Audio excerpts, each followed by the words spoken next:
So mga par, marami nga po ang mga boxing fans at experts ang nag-expect na kung meron man daw boxer na pwede makabreak sa record ng ating pambansang kamao Manny Pacquiao, walang iba na daw yun mga idol, kundi ang Japanese monster na Naoya Inoue. Ang hapon lang daw kasi mga idol ang nagtataglay ng katangian na makaabot sa walang dibisyon na pinagkampyonan ni Pacman sa dahilan na meron itong bilis, magandang depensa at higit sa lahat ang lakas na pwede makipagkumpit sa mas mataas na dibisyon. Bagamat sa ginanap nga po na Pacquiao Elordi Awards Night sa Okada Hotel, natanong po si Manny Pacquiao mga idol kung ano ba ang tingin niya na kaya ba ni Inoue na maging 8th Division Champion kagaya niya sa bakbakan. Prangkang sinabi ni Boss Manny mga idol na hindi naman daw imposible ang ganitong bagay dahil aktibo pa naman daw si Inoue sa bakbakan. Kumbaga may pagkakataon pa ito na sungkitin ang record, pero tsanta daw ni Pacquiao mga idol, mahihirapan na daw si Inoue na makuha ang record ng pagiging 8th Division Champion dahil sa edad nito na malapit na mag 32 anyos. Nasa kalahati pa lang daw si Inoue, 4 division pa daw ang dapat nito pagdaanan at ito daw ang pinakamahirap na laban mga idol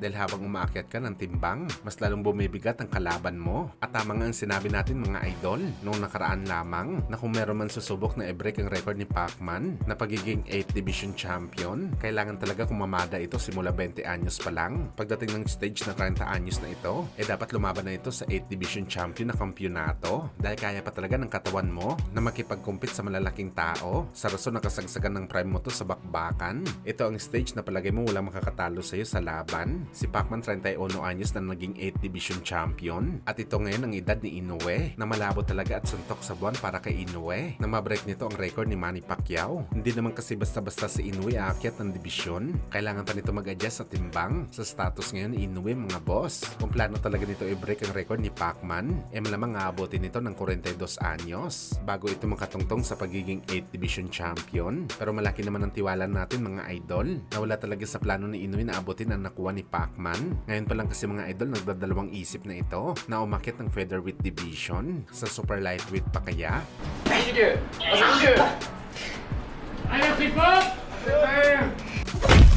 Sa kabilang banda naman mga idol, rematch na bakbakan ni Kasoto Ioka at Fernando Daniel Martinez. Official na po mangyayari sa May 11. Sa Japan pa rin gaganapin ang laban. Markahan nyo na mga idol ang kalendaryo nyo sa bakbakan ni Martinez at Ioka. Siguradong busog na busog tayo sa bakbakan na makikita natin dito. Sa unang laban nila mga idol, halos patayon nila ang isa't isa sa walang humpay na bakbakan. Umpisa sa round 1 hanggang matapos. Malamang mas matindi pa makikita natin sa pangalawang laban mga idol. Lalo pag gigil si Kasoto Ioka na makabawi kay Martinez. At si Martinez gigil na rin mga idol na ihatid sa retirement si Ioka sa boxing sports.